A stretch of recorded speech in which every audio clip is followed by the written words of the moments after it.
Philosophy मी तुम्हाला पहिलेच सांगितलेली आहे. आपण जैन फिलॉसॉफीवर काम करतो. आपण कोणत्याही जीवाची हत्या करत नाही. आम्ही कोणत्याही किड्याला किंवा अळीला मारत नाही. आमची फिलॉसॉफीच नाही. पण प्रत्येक जण याचा कंपॅरिझन केमिकल सोबतच केलं जातं. बरोबर आहे. आपल्याला हे किडे आपल्या शेतातनं पळवायचे आहेत. अँटी ऑक्सिडंट आणि त्याचं अँटीफिडंट ॲक्शन आम्ही ह्या झाडावर तयार करतो आणि त्या अळ्यांना किंवा कीटकांना तुमच्या झाडावरून पळवण्याचं काम करतो. 52,000 प्रकारचे कीटक आहेत भारतामध्ये, जे वेगवेगळ्या शेतीला वेगवेगळ्या अवस्थेमध्ये आपल्या शेतीचं नुकसान करतात. कोणी फ्लावरिंगवर येतं, कोणी सुरुवातीच्या अवस्थेला येतं, कोणी लेटमध्ये येतं, कोणी फळाला डंख मारतं, कोणी शेंडेमधनं जातं, कोणी मुळामधनं जातं, कोणी स्टेममधनं जातं. नाना तऱ्हेचे त्याचे डॅमेजचे प्रकार आहेत. कोणी पानांवरचा रस शोषण करतं, म्हणजे रस शोषण करणाऱ्या किडी. ह्या सगळ्या 52,000 प्रकारचे किडे आहेत जगामध्ये.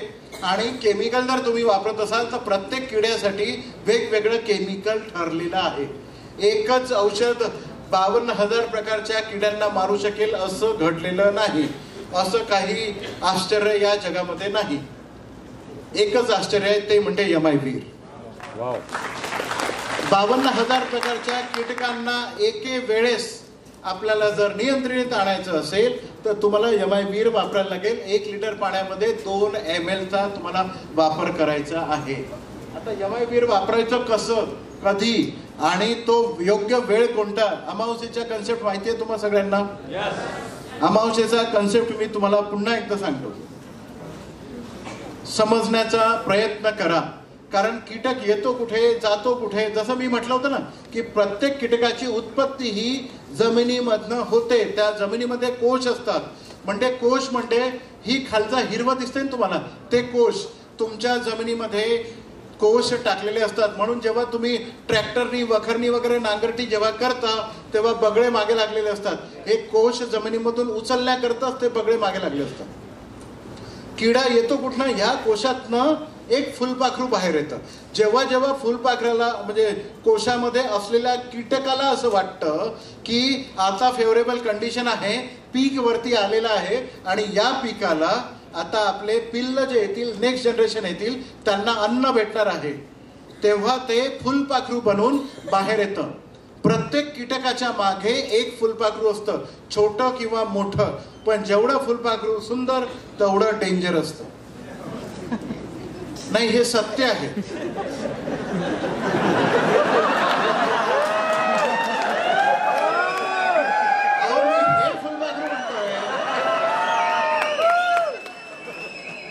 ते पण सत्य असतं, ते पण सत्य आहे. पण हे फुलपाखरू म्हणतोय मी, हे जेवढं सुंदर खरं आहे बरं का. आता तुम्हाला ती टोळधाड माहिती आहे का, जी एकदम येतं आणि ज्या गावामध्ये येतं, राजस्थान वगैरे म्हणजे बाउंड्रीच्या एरियामध्ये रणमधनं जी किडे येतात ना त्याला टोळधाड म्हणतात. ग्रास हॉपरच्या सेगमेंटमध्ये असतात. तुम्ही जर लोकस्ट म्हणून जर गुगल सर्च केलं ना, लोकस्ट LOCUST, तर लोकस्ट तुम्हाला लगेच कळेल की स्विर्मिंग इन्सेक्ट आहे तो. म्हणजे ज्या गावामध्ये जाईल त्या गावामध्ये कोणत्याही झाडाला कोणतंही पान सोडत नाहीत. ते फक्त दांड्यात राहतं, पानं सगळे खलास करतात. पण त्याचं जर बटरफ्लाय तुम्ही बघितलं ना, हा काय सुंदर आहे. एक म्युझियम मध्ये लावण्यासारखे इतके छान पंख, त्याचे वेगवेगळे डिझाईन त्या पंखावर, कलरचं कॉम्बिनेशन. पण इतका डेंजर तो कीटक आहे. म्हणून म्हटलं की जितना ज्यादा ये तितली खूबसूरत उतना ही ज्यादा टेन्शन आपको. आता वयोमानानुसार लोक अर्थ काढतात. तर ह्या कोशामधनं अशा प्रकारचे फुलपाखरं बाहेर निघतात आणि हे फुलपाखरं बाहेर निघण्याचा जो अवधी असतो अमावस्येच्या 5 दिवस आधी हे फुलपाखरं ह्या कोशातनं बाहेर पडतात. आणि अमावस्येच्या 1 दिवस आधी, अमावस्येच्या दिवशी आणि 1 दिवस नंतर ह्यामध्ये नर आणि मादा असतात फुलपाखरांमध्ये. आणि या नर मादाचं मिलन होतं या 3 दिवसामध्ये, अमावस्येच्या 1 दिवस आधी, अमावस्येच्या दिवशी आणि 1 दिवस नंतर. ह्या मिलन झाल्यानंतर नर फुलपाखरू मरतं आणि मादा फुलपाखरू हे मिलन झाल्याच्या दुसऱ्या दिवशी आपल्या शेतामध्ये अंडी टाकते. मादा फुलपाखरू. आणि मादा फुलपाखरू अंडी टाकल्यानंतर ती सुद्धा मरून जाते, कारण त्यांची क्रिया संपलेली आहे, त्यांचं जीवन संपलं. आता न्यू अंडे जे तुमच्या शेतामध्ये टाकलेले आहेत, एका मादीची कॅपॅसिटी 5 अंड्यापासून तर 5000 अंड्यापर्यंत असू शकते. म्हणजे एक फुलपाखरू जर तुमच्या शेतामध्ये असेल तर तेवढं तुमचं सगळं शेत बर्बाद करण्याकरता एक ही तितली काफी आहे. महाभारत घडलं होतं राव, द्रौपदीमुळे महाभारत घडलं आणि इकडे सीतेमुळे रामायण घडलंच ना. पण तसं नाहीये, असो तो मुद्दा आपला नाहीये. पण इथे अंडे टाकल्यानंतर म्हणजे अमावस्येच्या 2 दिवसानंतर आपल्या शेतामध्ये अंडे टाकण्यात आले. त्याच्या 3 दिवसानंतर म्हणजे अमावस्येच्या 5व्या दिवशी आपल्या शेतामधून जे अंडे टाकलेले आहेत त्या शेतामधून त्या अंड्यांमधनं किडे बाहेर पडतात. आणि जे अंडे तुमच्या शेतामध्ये टाकलेले आहे तुम्हाला कधी जाणवणार नाही आपल्या शेतामध्ये अंडे टाकलेत, कारण ते खसखस माहितीये तुम्हाला, त्याच्यापेक्षा अर्ध्या साईज मध्ये हे अंडे असतात. पानाच्या खालून दांडीमध्ये वरून लपलेल्या अवस्थेमध्ये असतात. ते तुम्हाला उघड्या डोळ्यांनी दिसत नाही, त्याला एक्सपोर्टची नजर लागते, तेव्हाच तुम्ही ते बघू शकता. आणि त्या अंड्यांमधून बाहेर पडलेले जे कीटक आहेत ते पण तेवढे टायनी असतात, छोटे असतात, ते पण तुम्हाला दिसत नाहीत. पण त्यांचं खाणं इतकं डेंजर असतं की जसे अंड्यातनं बाहेर पडले की तुमच्या पानांचा चुराडा, तुमच्या फळांचा चुराडा, तुमच्या फुलांचा चुराडा, सगळ्या शेतीचा नुकसान करण्याचं ते काम करतात. आणि मग ते 4 अवस्थांमध्ये वाढतात. प्रत्येक अवस्था ही 7 ते 8 दिवसांची असते कीटकांची मोठी होण्याची. जसं आपण म्हणतो ना, आपल्यामध्ये आपण बाळ असतं त्याला कोणती बाल्यावस्था म्हणतो, त्यानंतर तारुण्यात येतो, टीनेज मध्ये म्हणतात, त्यानंतर मधल्या एजला काय म्हणतात ना, तो म्हातारा असतो ना तरुण असतो, प्रौढत्व येतं त्याला, आणि त्यानंतर तो म्हाताऱ्या अवस्थेमध्ये जातो. बरोबर आहे. आपल्या ह्या 4 अवस्था, तशा कीटकांमध्ये सुद्धा 7-7 दिवसांच्या 4 अवस्था असतात.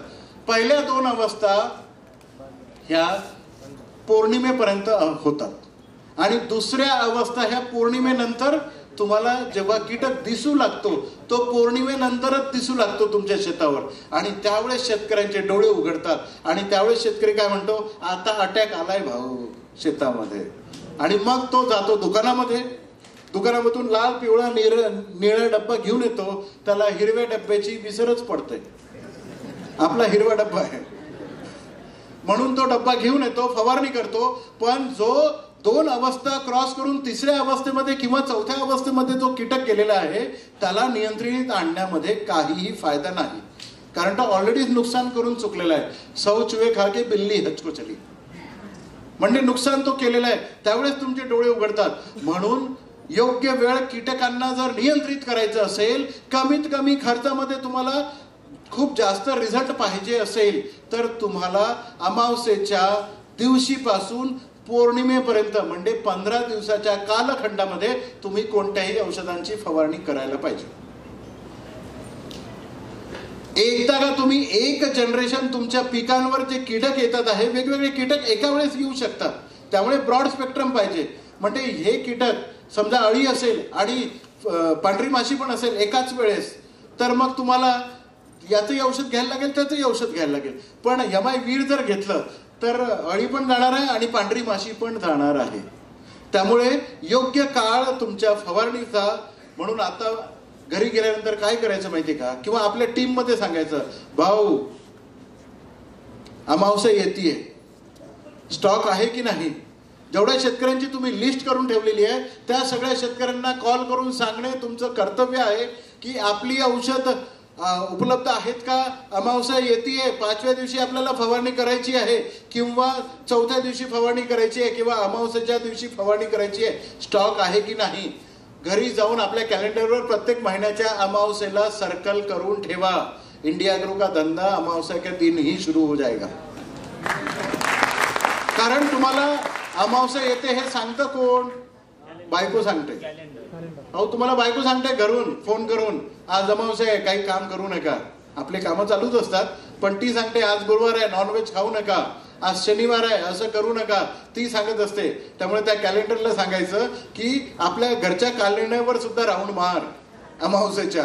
आणि त्यावेळेस तुम्ही जी लिस्ट काढलेली आहे शेतकऱ्यांची त्यांना सांगणं गरजेचं आहे, टाइम साधणं गरजेचं आहे. एक जनरेशन जर तुम्ही कीटकांची यावेळेस अमावस्येच्या त्या 7-8 दिवसात जर तुम्ही फवारणी घेतली, पुढच्या अमावस्येपर्यंत तुमच्या शेतावर एकही कीटक राहणार नाही.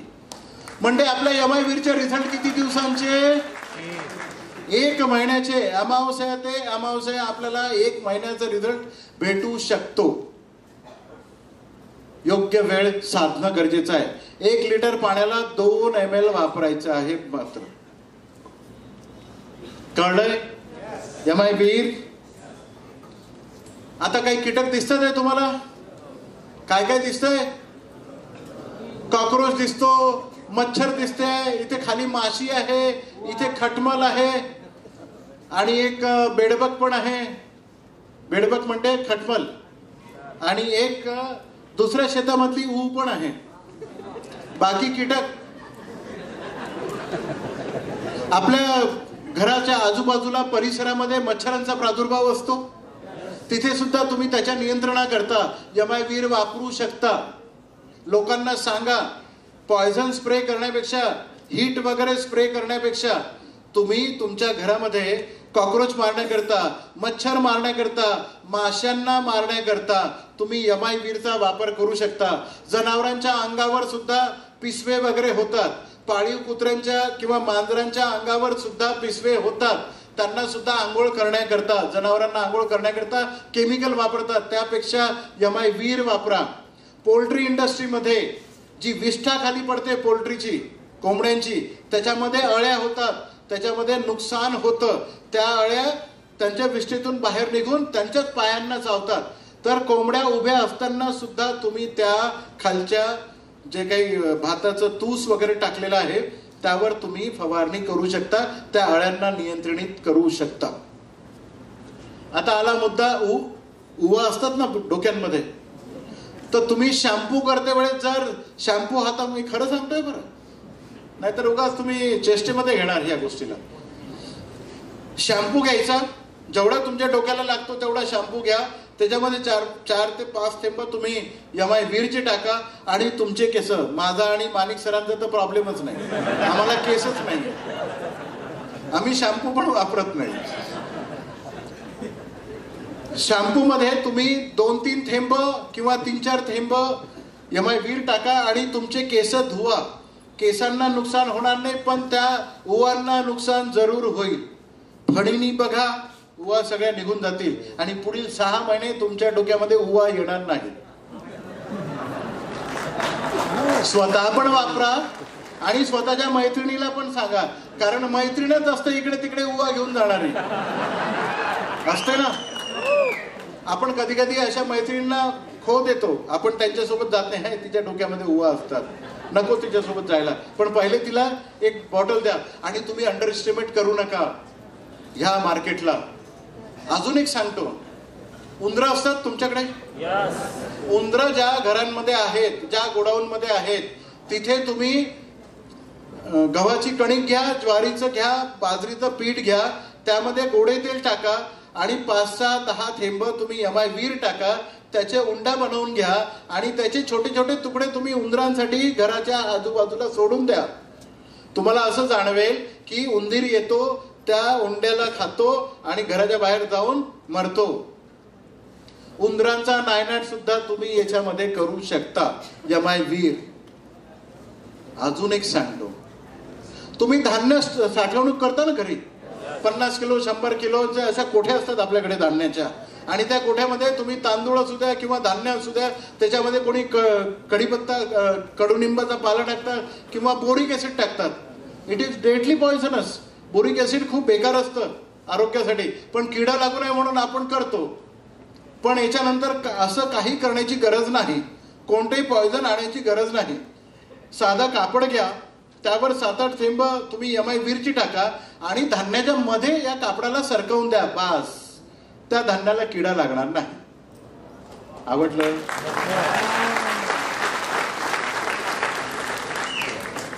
जिथे जिथे कांदा होतो, लसूण होते, अद्रक होते, ज्या धान्य तुम्ही काढल्यानंतर तुम्ही शेतामध्ये ठेवता आणि शेताच्या आजूबाजूला तुम्ही चर काढता, जेणेकरून उंदरं येऊ नये आणि त्याला नुकसान करू नये. किंवा कधी कधी जास्त पाऊस पडणारा जो प्रदेश आहे, जसं कोकण वगैरे एरियामध्ये सापांचा प्रादुर्भाव जास्त असतो. वीर नाही, पण तुम्ही जर भूअस्त्र तुमच्या घराच्या आजूबाजूला रिंग करून जर टाकलं तर लक्ष्मण रेखेसारखं त्या लक्ष्मण रेखेला साप क्रॉस करून पुढील 15 दिवस तुमच्या घरामध्ये येऊ शकत नाही. भूअस्त्र सर्कल करायचा घराच्या आजूबाजूला आणि सोडून द्यायचं.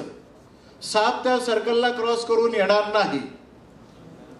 पण घरातच जर साप पाळून ठेवलेला असेल तर त्याचं आम्ही काही करू शकत नाही. त्याला एक हिंदीमध्ये वर्ड आहे, आस्तीन के सांप. आस्तीन के सांप अगर आपने पाल के रखे होंगे तो आपको तो भगवान ही बचा सकता है, भूअस्त्र कुछ नहीं कर सकता. ओके, तर हे ऍडिशनल इन्फॉर्मेशन, कारण त्या ओव्हन वरून मला आठवलं.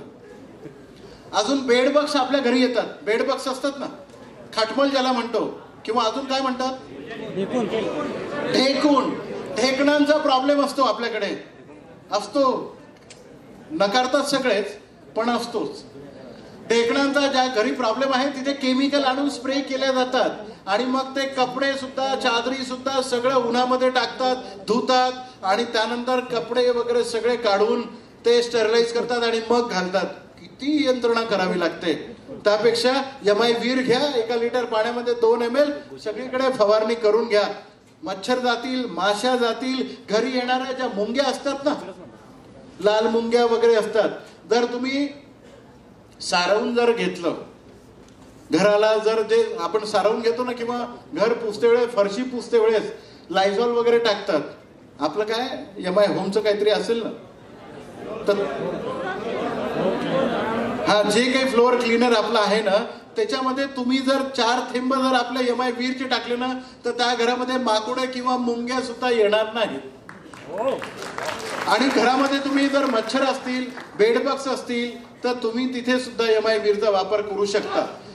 जिथे जिथे किडे तुम्हाला लागतात तिथे तिथे तुम्ही यमाई वीरचा वापर करू शकतात. पोटातल्या किड्यांसाठी वापर करू नका.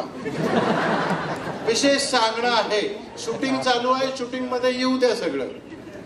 पोटातल्या किड्यांसाठी हे काम करत नाही. बाकी ठिकाणी तुम्ही शेतावर इकडे तिकडे सगळीकडे डोक्यांमध्ये सगळीकडे असतील तर ते किडे जातील. हा, हे मारल्यावर तर पाली पण येणार नाही, झुरळं येणार नाहीत.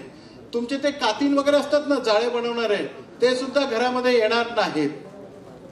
अजून काय पाहिजे एका प्रॉडक्ट मधून? बॉम्बेला एक लेडी आहे, डायनामिक लेडी आहे बॉम्बेला. ललित सर, काय तुमची एनर्जी असेल, त्या लेडीची एनर्जी बघितली की अजून मॅरेज व्हायचं आहे त्या पोरीचं. आणि ती पोरगी ITC ला टच झाली आणि काय करून, लक्षात घ्या काय करते ती. फक्त बॉम्बेमध्ये बिझनेस करते.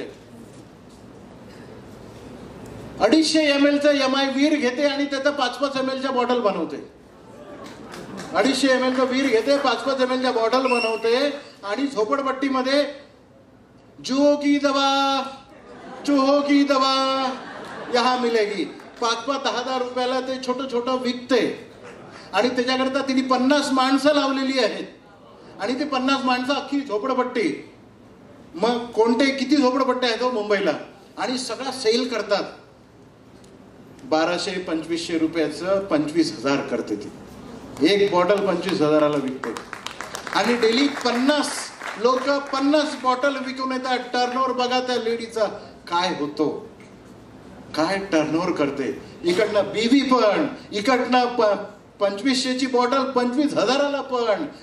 Double income. तुम्ही तर 6 प्रकारचा इन्कम सांगते, ती 8 प्रकारचा इन्कम घेते. असा आपण धंदा करते. बिजनेस किस तरीके से किया जा सकता है ये कोई सोच भी नहीं सकता.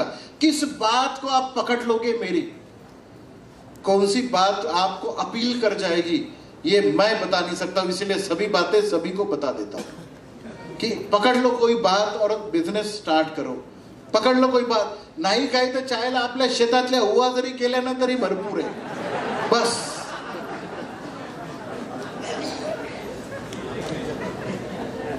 भरपूर ठिकाणी दीमकचा प्रॉब्लेम असतो, टर्माइट्सचा प्रॉब्लेम असतो. काय म्हणता तुम्ही याला मराठीमध्ये? वाळवी उधई.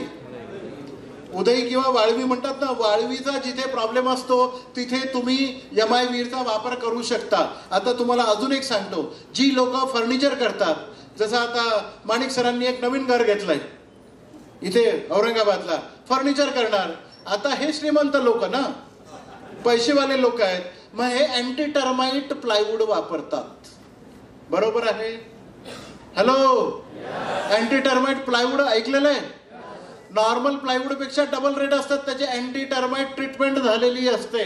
पण नॉर्मल प्लायवूडला अँटी टर्माइट प्लायवूड करण्याचं काम MIवीर करतं. म्हणजे साधंच आणा प्लायवूड आणि त्याच्यावर एकदा MIवीरची फवारणी करून घ्या, मग 5 रुपयामध्ये अँटी टर्माइट करून घ्या. पैसे भी बच जाएंगे और आपको एंटी टर्माइट भी मिलेगा. बॉम्बे एरियामध्ये टर्माइट्स लागतात. ह्युमिड वातावरण असतं. कोकणी एरियामध्ये ह्युमिड वातावरण असतं, टर्माइट जमिनीमध्ये सुद्धा लागतंय. आणि गोवा एरियामध्ये गेलात तर तुम्हाला म्हणजे शेतामध्येच ही वाळवी उधई लागलेली असते. भरपूर शेतांमध्ये आपल्या इकडे पण उधई किंवा वाळवी लागलेली असते.